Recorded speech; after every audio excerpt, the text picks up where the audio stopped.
Hello. Right, today we're going to be talking about the ever-changing, ever-evolving online landscape and how that affects us as handmade sellers, because everything is in a state of flux and I don't like it. So of course, if I don't like something, I'm going to be talking about it. But I have mentioned this in recent videos, and judging from the comments on those videos, it seems that I'm not the only one who's feeling the effects of this, whatever you want to call it. Algorithms are now being powered by AI. A lot of the platforms that we use are oversaturated. The global economy is the global economy, and buyer behaviour has just shifted. So we have to evolve or die, catch up or get left behind. It's just that all of those things are coming together as one perfect storm. One might say a perfect storm, but try and keep this clean. And I think the changes are going to be permanent. So yeah. Evolve or die, keep up or get left behind. I wanted to keep this video light. Shall we try that? Okay, let's start with the intro. Hello, I'm Kim if you're new here. Hello again if you're not new.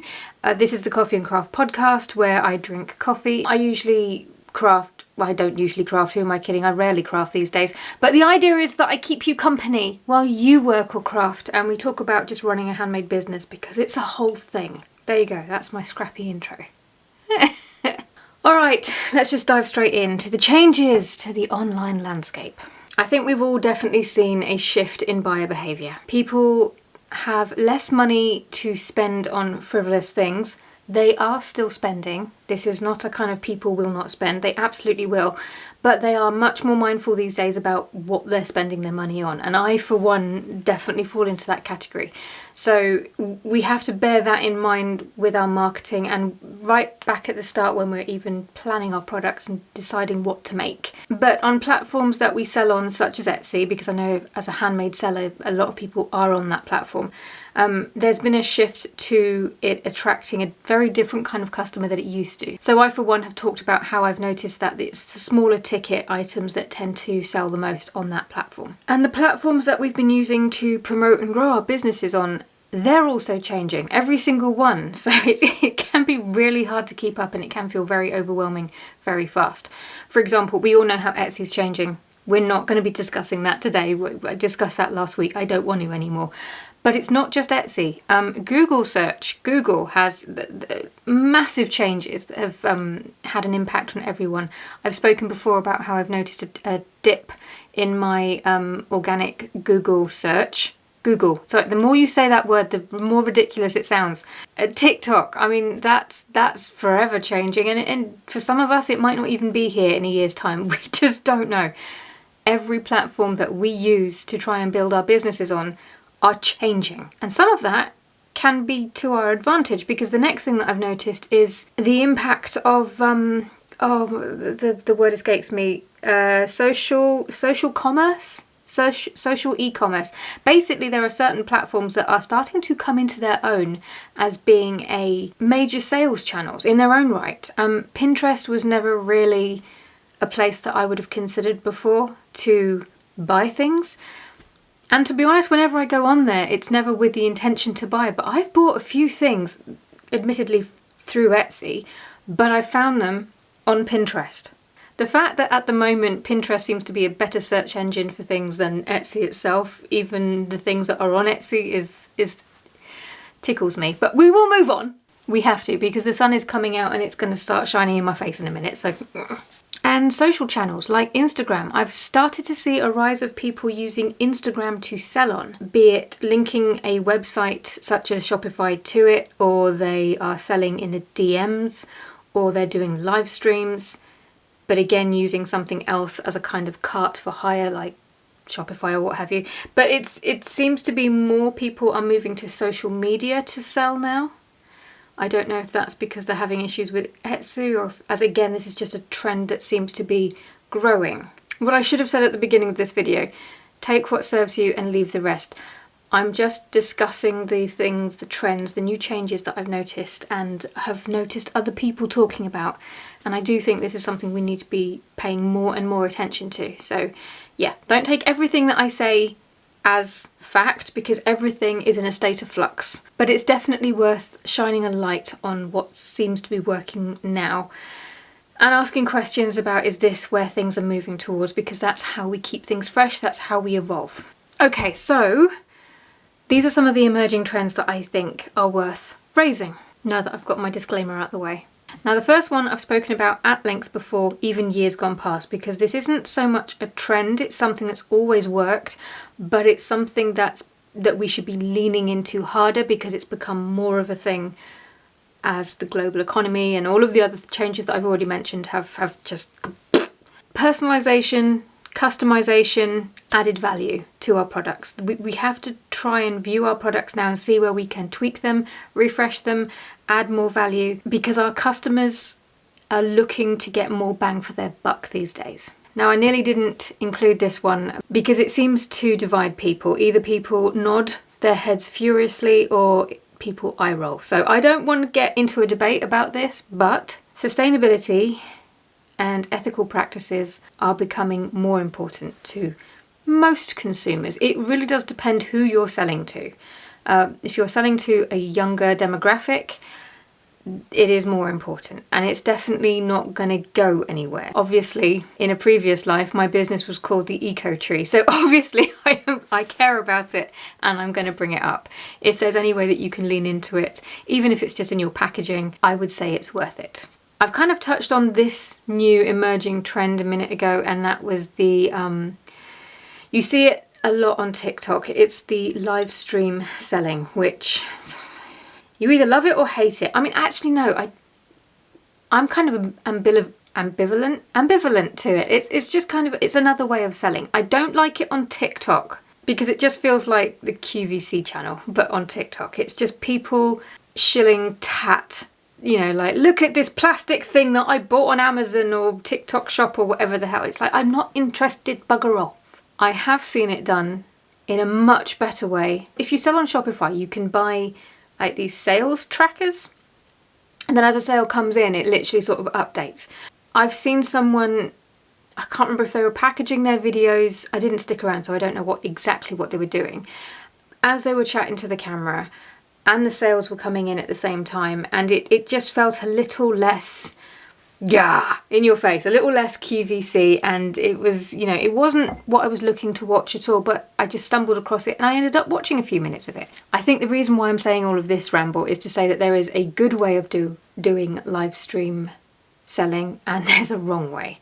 And I think that TikTok bye is definitely the wrong way, but there are people who are doing it and are doing it well.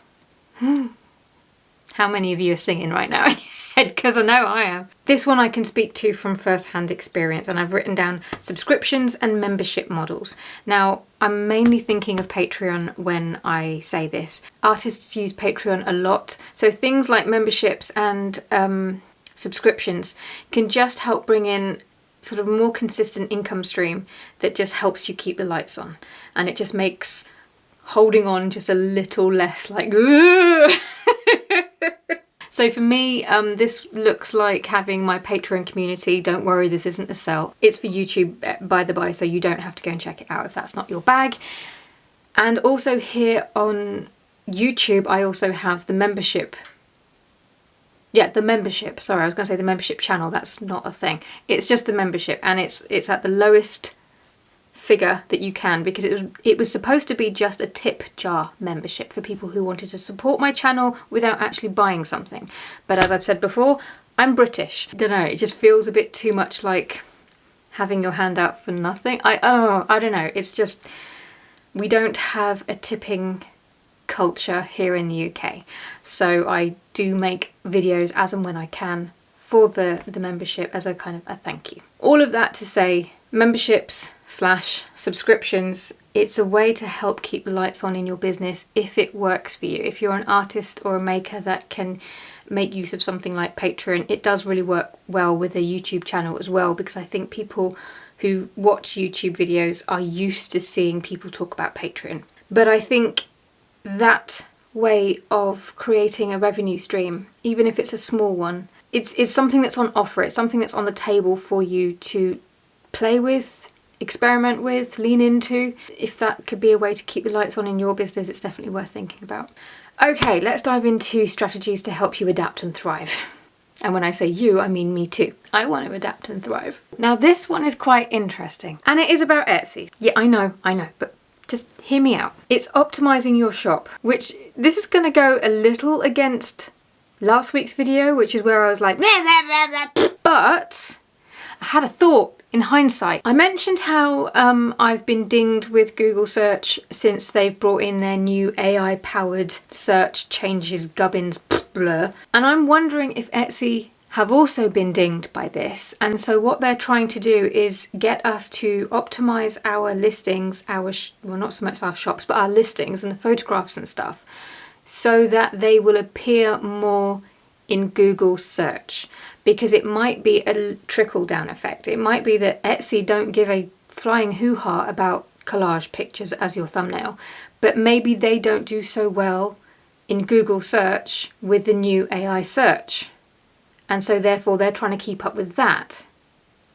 I don't know that that's the reason why they're bringing in all of these changes and trying to get us to jump through hoops for, our listings. But it was just one of those moments where I was like, oh, maybe that would make sense if so. But again, don't take my word for that. Do your own research. I know very little about how Google search works and all of the rest of it. It was just a thought that came up, and I just thought, huh. So if I have a thought, I do tend to come up here and just go, huh, to you guys. Because then you come and talk to me about it in the comments, and it's just like, it's good. You are my community. So if I have a question or I have a thought, you hear it. I'm assuming if you're watching this that you're happy with that. So I'll continue to have thoughts at you. So yes, possibly optimizing our shops, not just on Etsy, but also if we have websites, for example, doing a little bit of research into Google search. I should probably do that. And optimizing our shops accordingly might be a way to adapt and thrive. Just throwing it out there. And this next one, experimenting with new platforms. Now I mentioned this in the membership video, but I'll just say it here very, very quickly too. An example of this that I'm doing is leaning into Pinterest. I haven't touched Pinterest for the longest time, years. And this is to counteract the traffic that I'm losing through organic Google search. So that's what this looks like for me. It might look very different to you. It might mean picking a social media channel if you haven't yet got one. It might mean trying out YouTube. It might mean trying out TikTok. I personally wouldn't recommend that, but that's just my personal opinion. You do you. It might mean starting a mailing list or what have you, but any kind of platform, be it social or a marketplace or what have you. Experimenting with new ones, putting your eggs in new baskets. This next one, I have been banging this drum forever, and that is just investing in building a community. You need to do this. It's the best way to future-proof your business and to grow it. So you need to, if you're selling on Etsy, you need to build something off of Etsy so that you can drive traffic to Etsy. And I would argue use Etsy as a cart for hire. A mailing list, anywhere where you can talk to people, social media, YouTube. You can't talk to people on Pinterest, but you get my gist. You need to build something off of the platform that you use as a cart. And lastly, I thought we would look at some tools that you can use to navigate this new landscape. And the first one, and probably the most important, has got to be any kind of analytics that you can get your mucky little hands on. I'm not saying that your hands are mucky, I kind of just did. Okay, well, you know what I mean. Anything that you can get your mitts on, look at them. If you're on YouTube, check out the analytics with the people that are watching your videos. If you're on Instagram, get into the insights and have a look at the people who are viewing your posts. If you're on Etsy, they're a hot mess, but Etsy analytics. If you've got a website, you've probably got analytics that come with the website, but I would also recommend Google Analytics because I think that they are better personally. So yes, anywhere that you can have a little bit of insight in the back end of what your platform is doing, look for clues there, because you can ask people, and that will be the next tip, but sometimes what people say doesn't reflect how they actually behave online. So if you're looking into your analytics, you're actually getting a more accurate idea of people's behavior on your platform. All I would say is make sure that you're looking over a period of time, not just like the last week or even the last month, maybe like 3 months, maybe even longer, because you want enough data so that you can start to see patterns as they emerge, and also sometimes you can compare your analytics from one place that you sell on to the next. So yes, any analytics tools, they are your friends. Now the next one is anywhere that offers you tools to engage with your people, your community. I'm thinking of Instagram. They have all sorts. They have polls, quizzes. They have that little slider. You can create sliders so that people can engage in your posts, but it also gives you an opportunity to find out more about what they like about what you do, what they purchase, would they purchase, that sort of thing. Here on YouTube, we've got the community tab where we can also do things like that. We can ask questions, post polls, that sort of thing. Okay, I've been talking for quite some time. So to recap, you need to find ways to identify how your buyers are changing, how the landscape of selling online for you is changing, because it may be slightly different for all of us. Are your buyers wanting different things? Are they buying in different ways? Are they buying less? Are they buying more? Where are they buying? These are the things that we need to be asking ourselves all of the time, because we're not going to be able to answer all of those questions with a few hours of research in one day. It's going to be an ongoing process. We need to be looking at our products and working out where we can refresh them or add some more value. That could make the difference between getting the sale or them jumping to our competition. And it's definitely better than trying to compete by lowering our price. You know how that goes. And think about experimenting with new platforms, building a community, and maybe jumping through some hoops and spring cleaning our store. I'm not just talking about Etsy, but again, from the whole Google search point of view, figuring out what's going to work if Google search is something that you rely on.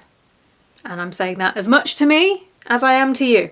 Now, if you are a channel member and you want to see how I am personally doing all of this and applying this to my own business, how I have been over the past month, because I'm already working on it, you bet your bum I am.